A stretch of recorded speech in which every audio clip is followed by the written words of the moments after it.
Hello everyone, welcome to RPS online classes. Myself chemistry teacher. आज हम लोग discuss करने वाले हैं क्लास 10 का कुछ डाउट्स मेरे पास आए हैं। उससे पहले मैं आप लोगों को कुछ कहना चाहता हूँ। पहला कि मेरे पास कुछ कमेंट्स आए थे कि सर पढ़ाई तो समझ में आई पर डाउट्स वाली चीज़ें ना समझ में नहीं आ रही, डाउट वाली वीडियो ना समझ में नहीं आ रही। देखो बच्चों, एक चीज़ हमेशा याद रखना कि कोई भी चीज़ अगर आप पढ़ाई करते हो तो उस पढ़ाई का तभी यूजफुल है आपके लिए जब उससे रिलेटेड क्वेश्चंस आप सॉल्व कर पाते हो। मैं एक एक क्वेश्चन तो आपको सॉल्व नहीं करा सकता, मैं इसलिए एक क्वेश्चन सॉल्व कराता हूं और होप करता हूं कि आपको उससे रिलेटेड क्वेश्चंस आपके सॉल्व हो जाएं। अगर बाय द वे अगर वो चीजें आपसे सॉल्व नहीं हो पाती, इसका मतलब ये हुआ कि जो भी चीजें मैंने इससे पहले बताई है उसमें कहीं ना कहीं आपको डाउट है। तो सबसे पहले उन चीजों को जाकर के रिवाइज कीजिए। रिवाइज करने के बाद फिर से जो क्वेश्चंस मैंने कराए हैं उस क्वेश्चंस को देखिए, उसके बाद फिर नए क्वेश्चंस पे जाइए। यकीन मानिए अच्छे से होगा। जब तक कि आप उन चीजों को बहुत डिटेल में नहीं पढ़ाई करोगे क्वेश्चन बनाने में प्रॉब्लम्स आएंगी। ठीक है, तो मैं होप करता हूं कि अभी से जो मैं बताने वाला हूं या जो मैं क्वेश्चंस कराऊंगा उस क्वेश्चंस को आप ध्यान से देखोगे और जो मैंने पीछे पढ़ाया है या बताया है उसके साथ उसे कोरिलेट करोगे और फिर क्वेश्चन सॉल्व करने में आपको क्या होगी, आसानी होगी। जैसे मैं एक छोटा सा चीज आपसे पूछता हूँ, अब देखिए कि कैसे आप उसका आंसर देते हो। जैसे सपोज करो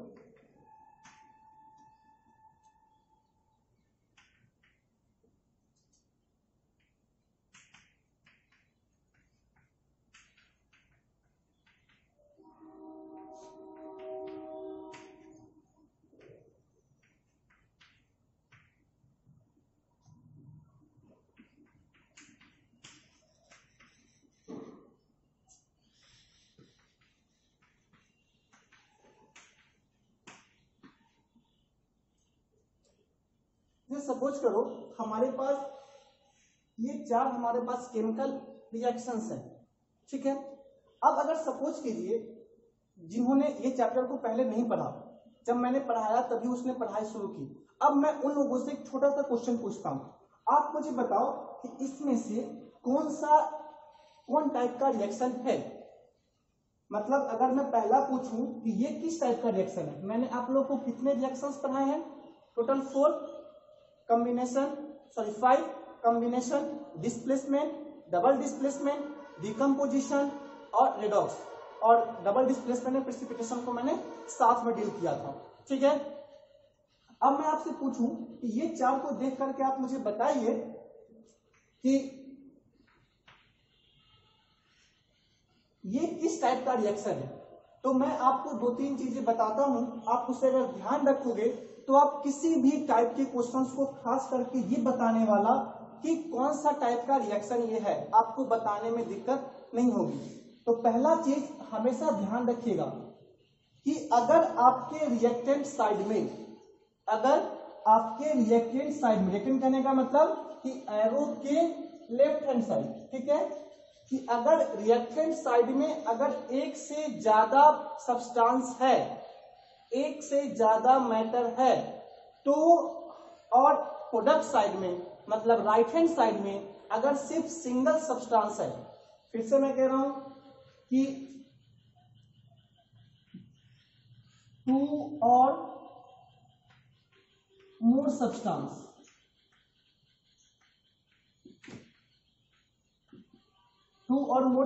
है किधर, रिएक्टेंट साइड में और प्रोडक्ट में सिंगल।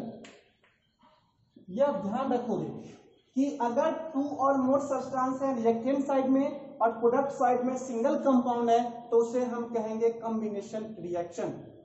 क्या कहेंगे, कॉम्बिनेशन रिएक्शन। ये हमेशा ध्यान रखोगे।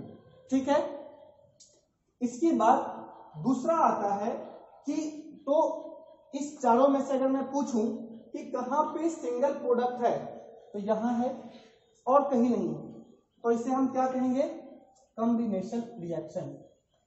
क्या कहेंगे, कॉम्बिनेशन रिएक्शन। आई बात समझ में। अब आप सपोज कीजिए कि मैंने कहा इसमें किसी को दिक्कत नहीं होनी चाहिए, फिर से मैं दोहरा रहा हूं कि अगर रिएक्टेंट साइड में 2 और मोर सब्सटेंस हैं और प्रोडक्ट साइड में अगर सिंगल कंपाउंड है तो उसे हम कहेंगे कॉम्बिनेशन रिएक्शन, और इसी कॉम्बिनेशन को एक और नाम से हम कहते हैं सिंथेसिस रिएक्शन, याद रखोगे, ठीक है। दूसरा, अगर किसी भी रिएक्शन में रिएक्टेंट साइड में अगर एक मेटल और एक सब कंपाउंड है, अगर एक मेटल और एक कंपाउंड अगर है और प्रोडक्ट साइड में भी एक मेटल और एक कंपाउंड है और वो आपस में डिस्प्लेस कर गया है, सिंगल मेटल डिस्प्लेसमेंट, उसे हम क्या कहेंगे, सिंगल डिस्प्लेसमेंट, ठीक है, क्या कहेंगे, सिंगल डिस्प्लेसमेंट। फिर से मैं कह रहा हूं कि अगर रिएक्टेंट साइड में एक मेटल है और प्रोडक्ट और एक मेटल और एक सब्सटेंस है, कंपाउंड है, और उसके साथ उस तरफ भी एक मेटल और एक सब्सटेंस है, तो उसे हम क्या कहेंगे, सिंगल डिस्प्लेसमेंट रिएक्शन कहेंगे, ठीक है।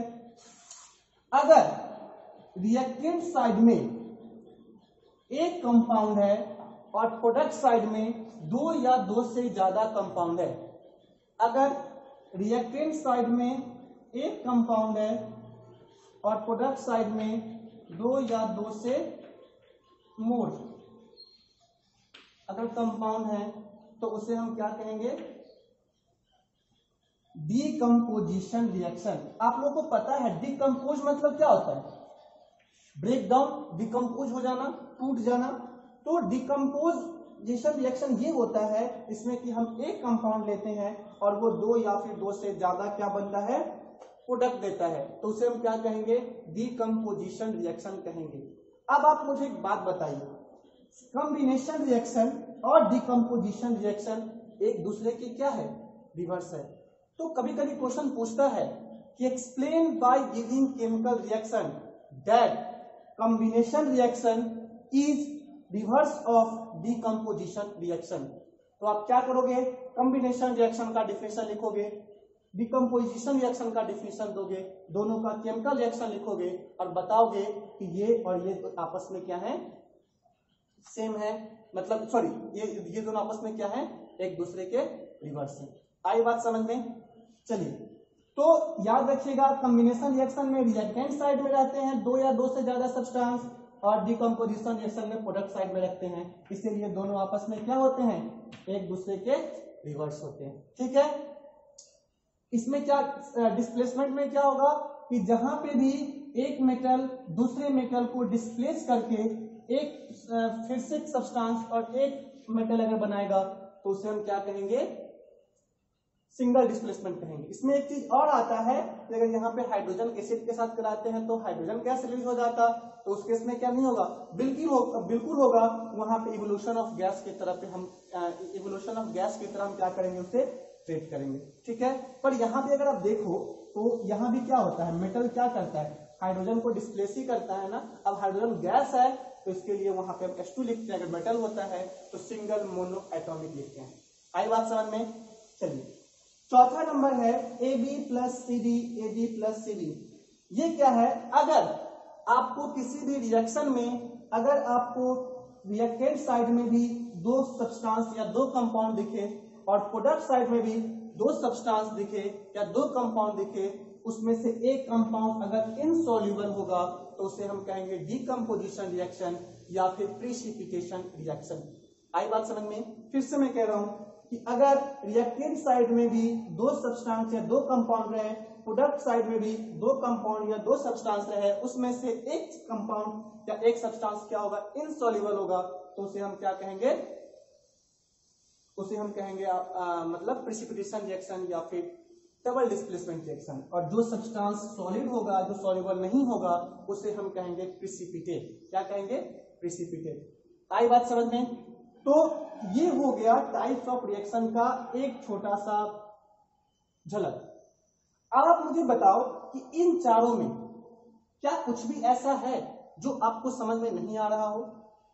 तो मेरा कहने का मतलब ये है कि अगर ये 4 चीज अगर इस तरीके से अगर पढ़ी जाए तो वो चीजें अगर आसान होती है। तो मैं बार बार कहता हूं कि किसी भी चीज को एक बार पढ़ना और समझ आना और किसी चीज को 10 बार पढ़ना और समझ जाना दोनों में अंतर होता है, डिफरेंस होता है।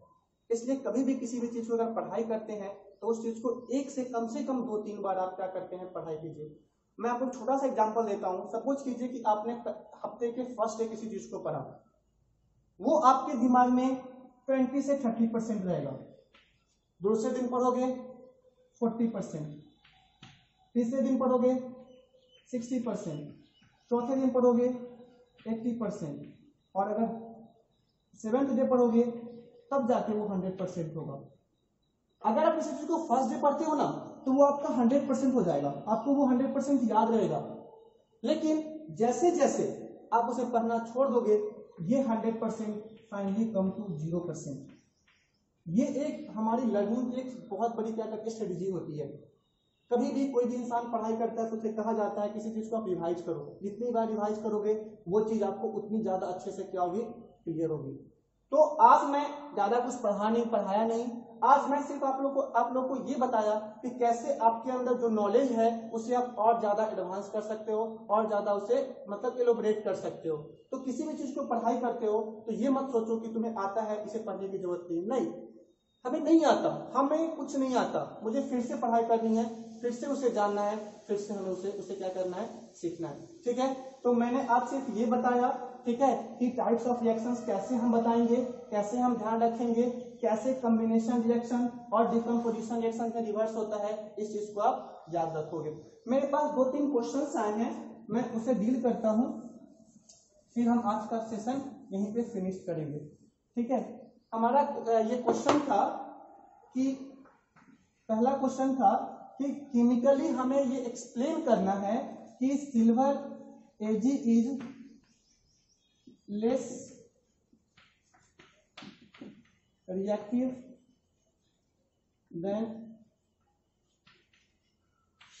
Copper.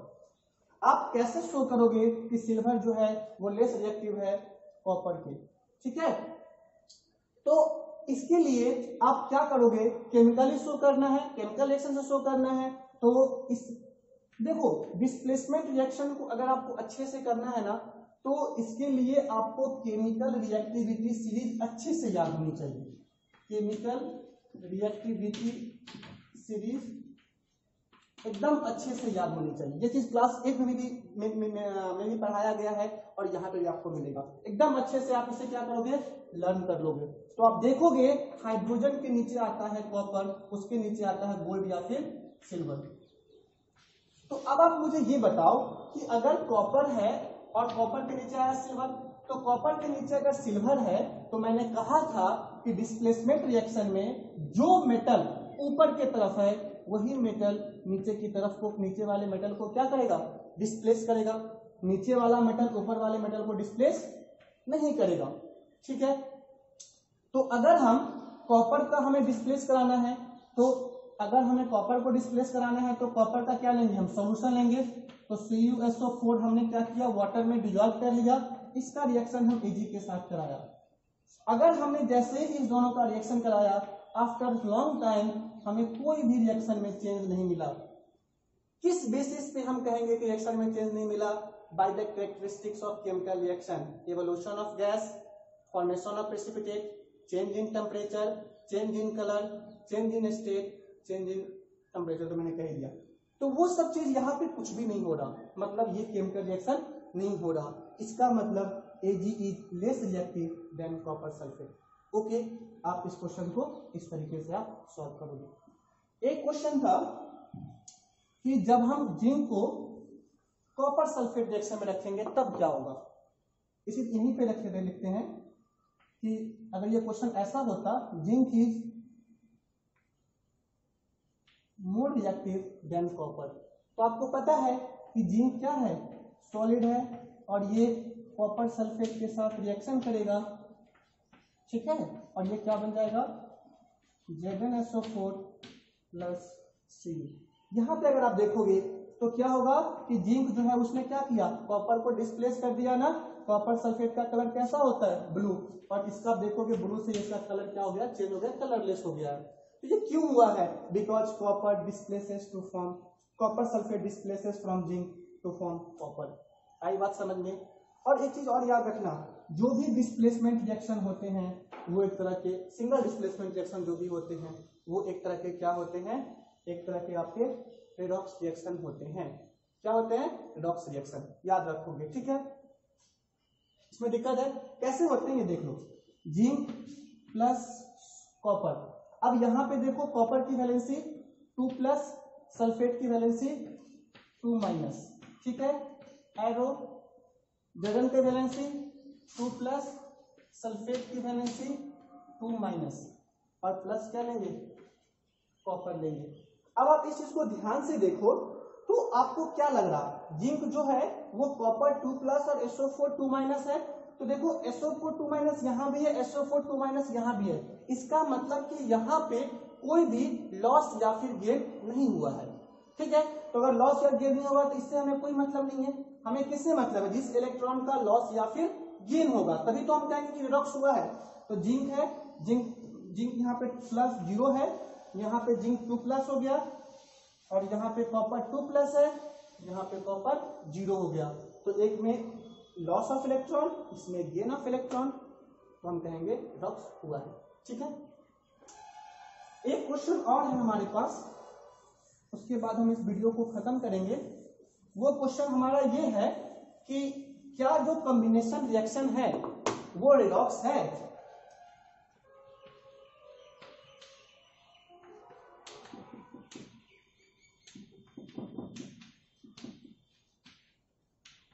Combination reaction is equivalent to redox reaction आपको शो करना है। तो जरूरी नहीं है कि सारा का सारा कॉम्बिनेशन रिएक्शन क्या करे? रिडॉक्स शो ही करे, ठीक है। आप इस चीज का ध्यान रखोगे। सिंपल 2-3 एग्जांपल मैं लेता हूं।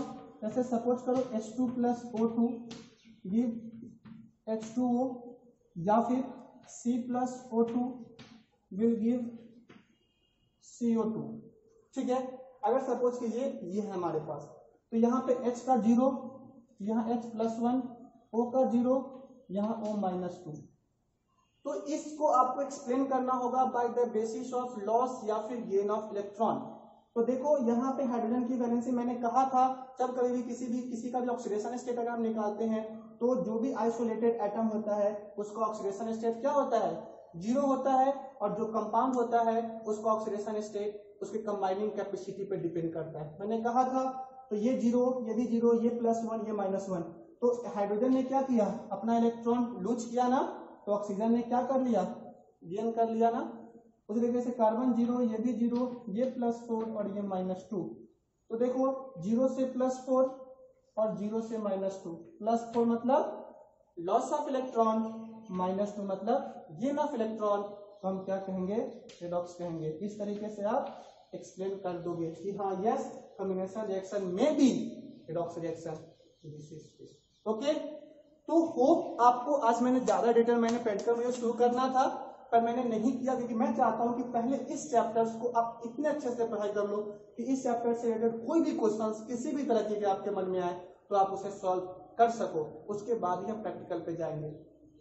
तो हम एक एक करके इसी तरीके से जो भी पीछे में टॉपिक्स हैं, अच्छे टॉपिक्स हैं, उसे मैं एक एक करके एक्सप्लेन करूंगा।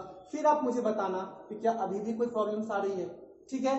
तो इसी तरीके से आपको पूरा चैप्टर पढ़ने की बिल्कुल जरूरत नहीं है, इतना मैंने पढ़ाया है उससे रिलेटेड कहीं से भी जो भी क्वेश्चंस आपके पास आते हैं आप उसे सॉल्व करोगे, आप उसे अच्छे से बनाओगे, फिर कोई डाउट आता है आप मुझे कहोगे। और ये चीज को हमेशा ध्यान रखोगे, कोई भी चीज अगर हमने आज पढ़ ली और हमें आज पूरा समझ में आ गया तो हम उसे नहीं पढ़ेंगे, इस प्रोसेस को फॉलो नहीं करोगे, उस चीज को फिर दोबारा पढ़ोगे 3rd times 4th times and 5 times till वो एकदम अच्छे से आपको मेमोराइज ना हो जाए, ठीक है।